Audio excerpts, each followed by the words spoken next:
Terra Firma. Olá pessoal, eu sou o professor Roder, esse aqui é o canal Terra Firma Society. Vou convidar você em primeiro lugar para deixar o like, o dislike, se inscrever, vir participar, ser um membro da comunidade Terra Firmeza, não custa nada, ajuda aí! E hoje eu recomendo Globoplay. Vou gastar Globoplay agora, vou assistir tudo que der na Globoplay. É um documentário que tem lá, que ele é muito antigo, mas ele é muito legal. Ele é de 1973 e ele chama Jimi Hendrix, tá? O nome dele é simplesmente Jimi Hendrix. É um documentário que saiu 3 anos depois da morte do Jimi Hendrix. O Jimi Hendrix morreu em 1970, né? Ele é dirigido pelo Joe Boyd, o John Reed, o Joey Boyd, o John Reed e o Gary Weiss. E ele vai ter quem? Ele vai ter um monte de gente que conviveu de Jimi Hendrix. Tem os pais dele, os membros que fizeram parte das bandas, menos o baixista lá que não gostava dele, que tinha uma mágoa muito grande com o Jimi Hendrix, assim, porque ele era guitarrista, né, e ele não entendia, ele achava que ele era tão importante quanto o Jimi Hendrix.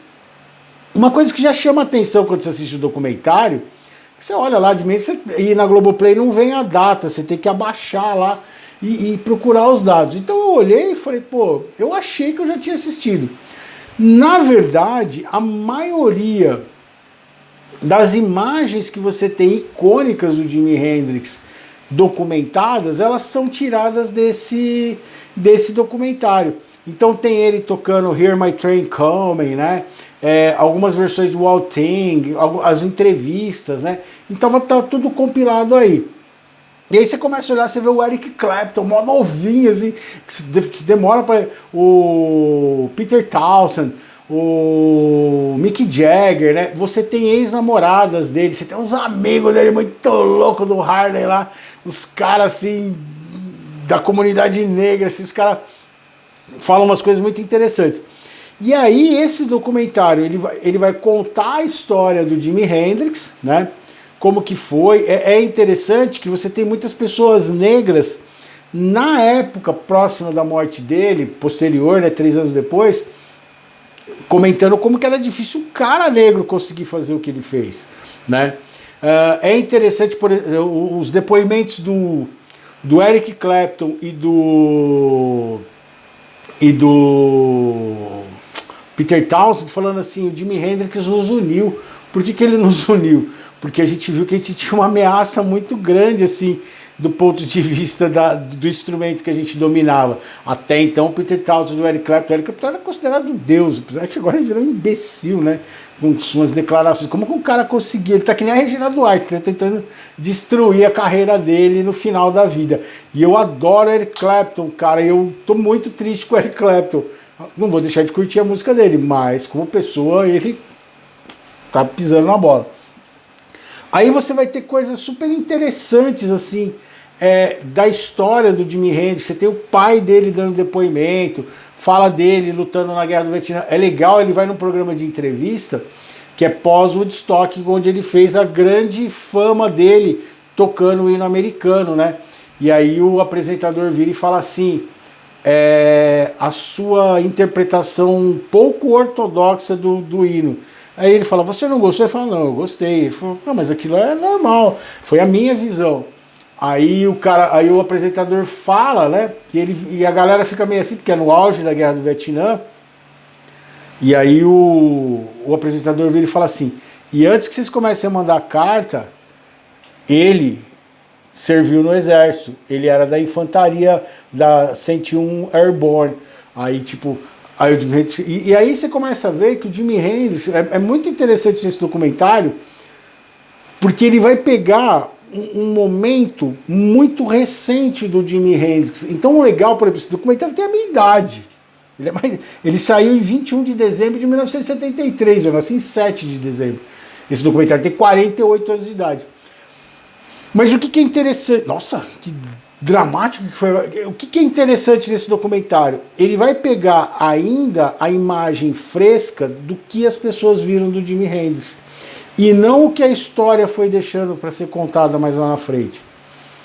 que o Jimi Hendrix ele era um cara extremamente tímido, extremamente preocupado com o que as pessoas pensavam sobre ele, mesmo ele fazendo coisas que você olhava e falava, meu, esse cara não tá nem aí. O que ele fazia com a guitarra, o que ele pirava, assim. Eu contei a história aqui no canal do Monterey Pop Festival, quando ele faz sexo com a guitarra, ataca fogo na guitarra, que é a história dele com o Peter Townshend. Então, assim, você vai conseguir ver o Jimi Hendrix como ele era, com entrevistas dele, mas é muito legal quando chega nas pessoas muito próximas a ele. Os caras que serviram com ele na guerra, né? Que depois vieram tocar com ele. A ideia que ele tinha, ele, por exemplo, quando ele morreu, ele estava num momento de transição da carreira dele. Ele já queria fazer coisas novas, assim. Eu acho muito louco uma declaração do John Gordon, que fala assim, que se o Jimi Hendrix estivesse vivo, ele teria virado Prince. Então eu já falei isso aqui no canal, e eu não duvido, porque o Jimi Hendrix ele tinha essa visão. Então ele já estava mudando de roupa, mudando de tipo de música, mudando de tipo de atitude do que ele estava fazendo em relação à arte dele. É muito legal, é muito interessante e vale a pena dar uma conferida. Mesmo ele sendo muito antigo. Porque ele vai pegar uma ideia recente, e aí ele vai tratar desses excessos do Jimi Hendrix. Excessos de comer, de beber, de fazer sexo e principalmente no uso de aditivos. E você vai ter a entrevista com a namorada dele que estava com ele na época do que aconteceu. Além disso, você vai ter a história dele. Então, qual é a história? Ele era um músico, ele foi músico do Little Richard. Meu! Os depoimentos do Little Richard nesse documentário são um destaque à parte. O Little Richard sentado no piano, muito louco, falando uns bagulho nada a ver do Jimi Hendrix. Meu, você vê que o Little Richard tá assim, pra lá de Marrakech, aquela doideira dele, aquele flamboyanismo dele lá.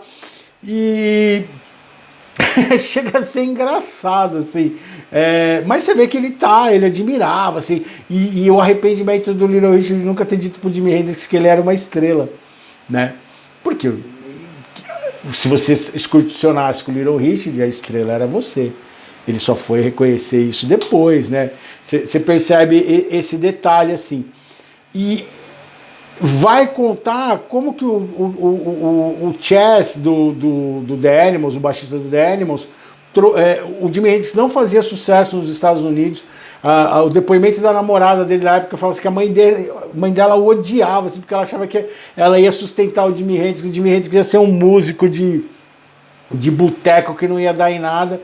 E aí o Chess Chandler leva o Jimi Hendrix para a Inglaterra e lá ele começa a tocar e fazer a cabeça de todo mundo, e ele estoura na Europa, e ele volta para os Estados Unidos aí ser um artista de sucesso e vem participar dos festivais e estoura. Só que aí, ao mesmo tempo, você vai entender que o Jimi Hendrix, ele estava num momento da vida dele, quando ele morreu, muito complicado. Por quê?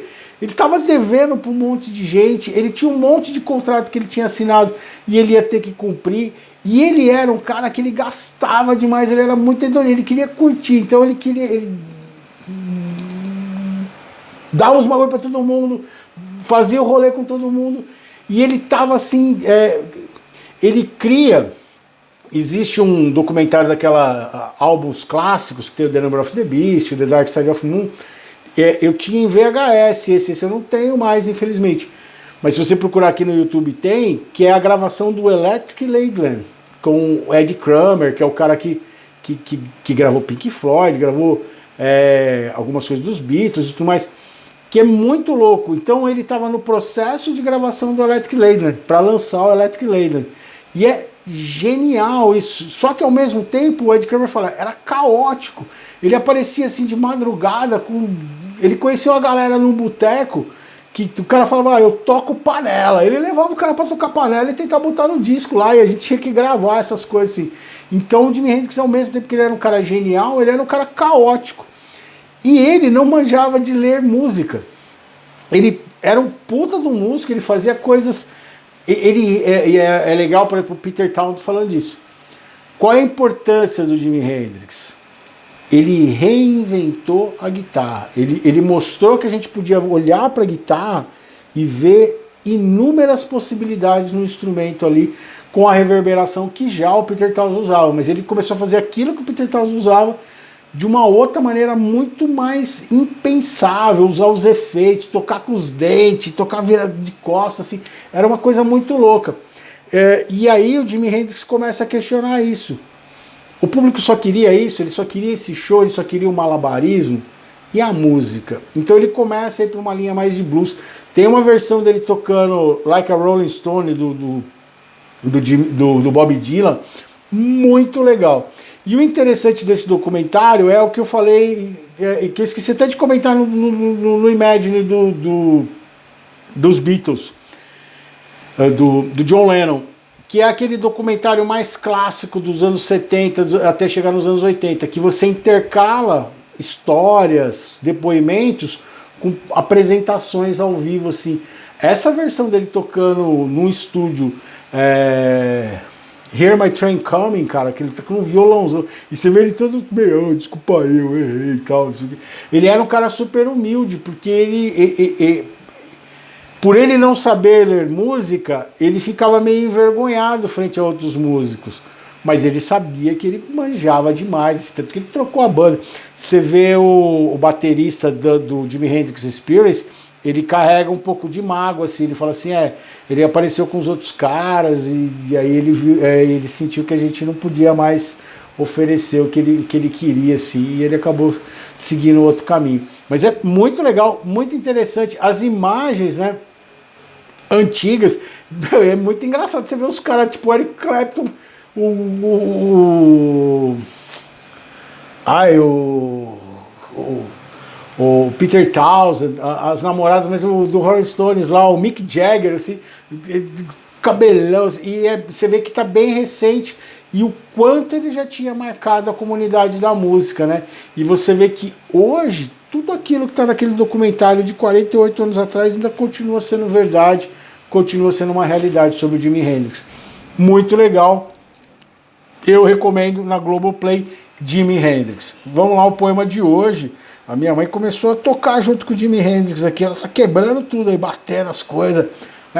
Começa com solo de bateria, vai tentar entrar na banda do Dimmu Borgir, com o Jimi Hendrix na guitarra. Vamos lá, o Éder gosta quando eu falo essas coisas, né, Éder? Você conhece a Dona Silvia, você sabe o que eu tô falando. Entre o fracasso e o sucesso. Há um intermitente processo entre o fracasso e o sucesso, sendo o primeiro motivo de tão poucos conseguirem atingir o doce sabor do segundo, pois foram esses a entenderem que o valor de certas coisas surge na dificuldade em consegui-las, e um verdadeiro guerreiro ama as batalhas, independente das vitórias. E é muito isso a história do Jimi Hendrix. Ele foi um cara que ele lutou a vida toda. Ele era negro, dos Estados Unidos, no movimento Flower Power. Ele era um hippie negro, ex-militar, tocando guitarra, que deu muito certo. E virou o gênio da música, assim, é um dos grandes gênios. Ouça Jimi Hendrix, vá atrás, entre nas Pirations, mas, ouça. Se você puder assistir esse documentário dos álbuns clássicos, de como que foi feito, os efeitos, as ideias que tem no Electric Landing, feito com 4 canais, acho que ali não, acho que ali já são 8 canais, e a genialidade, e depois você ouvir o Electric Landing. Eu tenho uma edição do Electric Landing, que ela é uma edição comemorativa, que ela vem com um livro, assim, é magnífico esse livro. Você assiste esse documentário, lê esse livro que vem no CD explicando o processo das músicas, da criação, é muito legal. Diz aí, você gosta de Jimi Hendrix? Você sabia desse documentário? Você já assistiu? Esqueci de contar alguma coisa? Deixa o like, o dislike. Fala aí se eu esqueci de dizer alguma coisa. E eu vejo vocês em outro vídeo de Terra Firma Society. Tchau, tchau.